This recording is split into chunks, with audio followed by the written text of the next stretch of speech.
Been a while. So, different garage. Moved down to South Carolina about 3 weeks ago. Finally got away from the bitter cold of Wisconsin. So, new job down here. Got a bigger space to work on this stupid thing. Little update. That is the L33 that was in the truck last summer. It was using and leaking more oil than I thought. Kind of lost track of how much was actually in there and ended up toasting the bottom end. Spun 3 rods. Mains were pretty beat up as well. Basically ran out of gas at the same time, so I got some lean spike and detonation on a couple cylinders, and ended up missing a friend's wedding that day because of this. Got stranded and had to basically call everybody I knew that had a trailer to help me get this thing about 10 miles back to my house. So need to address the fuel gauge, since the fuel gauge does not work in this thing. Also want to do something different about the shifter for the CD09. So this isn't a normal CD09. This is out of a 370Z, a little bit later one. It's a JK40 style. So it came with a concentric slave in the Nissan. It's got this different 8-bolt top cover. And never really liked, this was my kind of ghetto weld myself short shifter, or kind of shifter like relocation, because like the shifter like sits like way back out here on like a stock one. I actually have a stock one back over here. This is a stock 350Z. You can see how much longer that is. So what I want to do is I want to make a top loader and make it basically off of this. So you have to like cut the shaft here and flip it around and kind of do some custom stuff. There's only like 1 or 2 people on the market that sell them, but they're never in stock, and they also want like $600 or $700 for them. So I can design it myself and either have a local shop do it or have China do it for basically nothing. You can throw anything up on Alibaba. If you have drawings and 3D CAD, have those sorts of skills, you can get anything made super cheap. So working on that. That's something I'm gonna try and get done before we throw this thing back together. I had a 4.8. So this was the original engine that kind of got me started on LS's. I bought this for like $350, $400. Junkyard pull. Guy said it was a 5.3. I stuck a bore scope down it just to kind of check it out one time, and so I had flat tops. So I pulled the head and measured the stroke.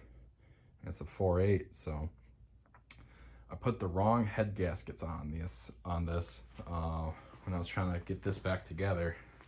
Just out of habit, I had a spare set of these MLS head gaskets, and this is a real early 4.8.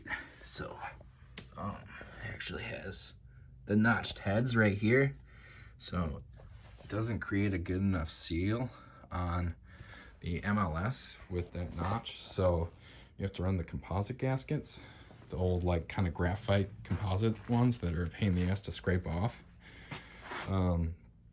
So I'm gonna pull the heads on that, swap those back over, so we can put at least one running engine back in this thing and get some miles on it before it gets too unbearable down here in the summer, since we don't have AC, because, well,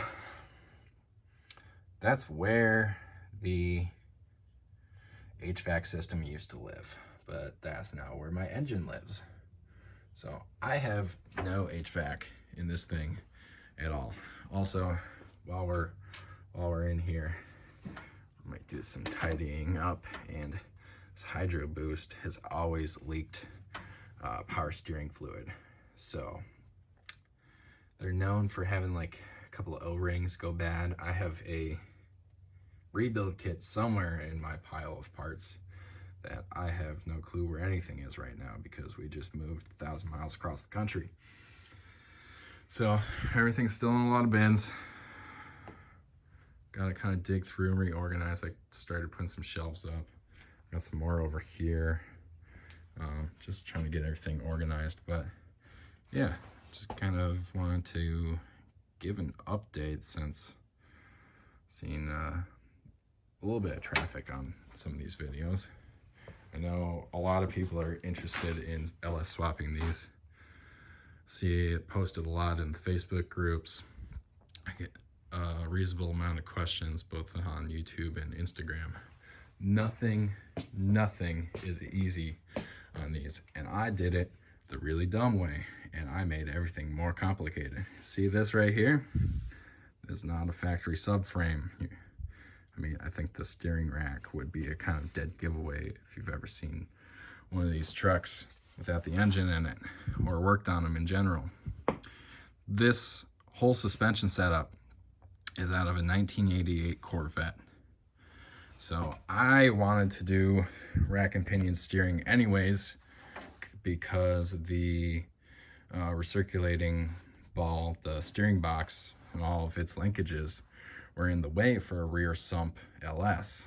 And even the front sump LSs still have a decent drop in the back for the oil pan. So the GTO oil pan is the one you want if you're trying to keep your stock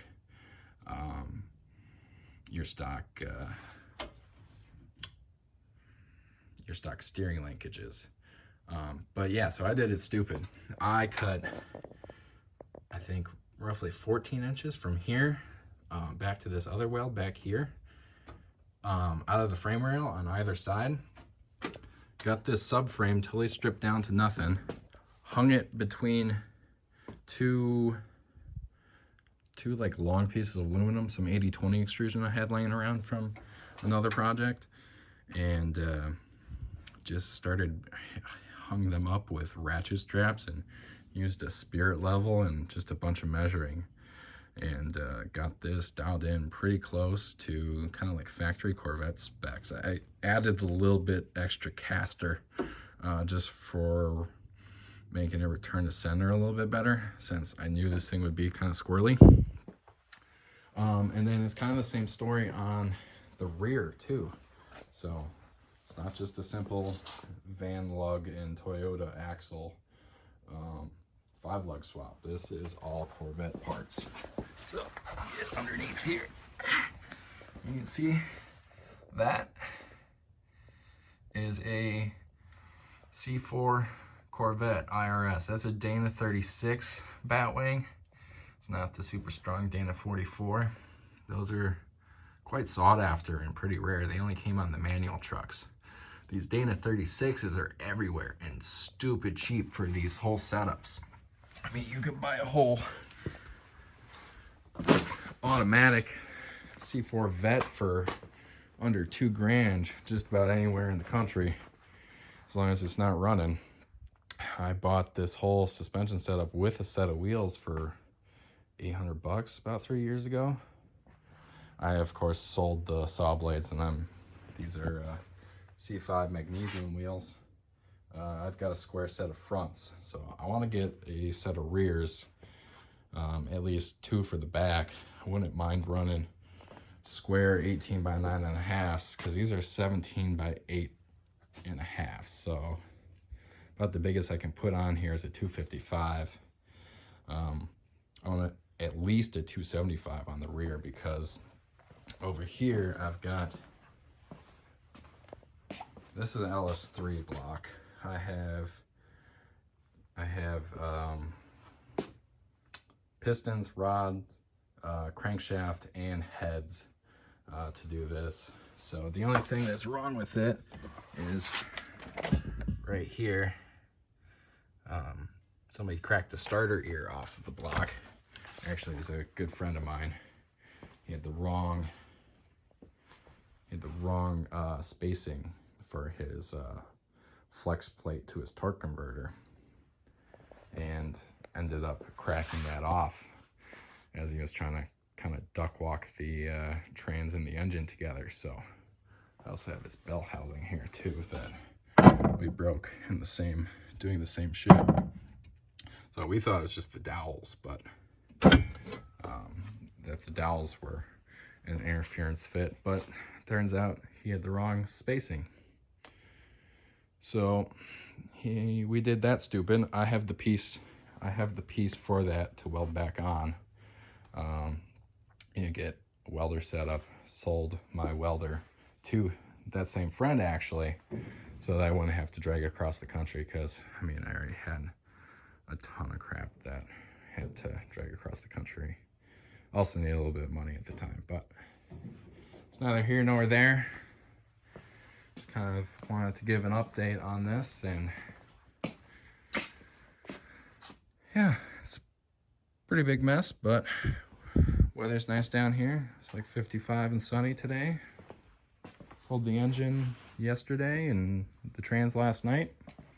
Working on some design stuff so we can send some CAD files over to Asia. Have them make us some real cheap shifter parts. So that's about it.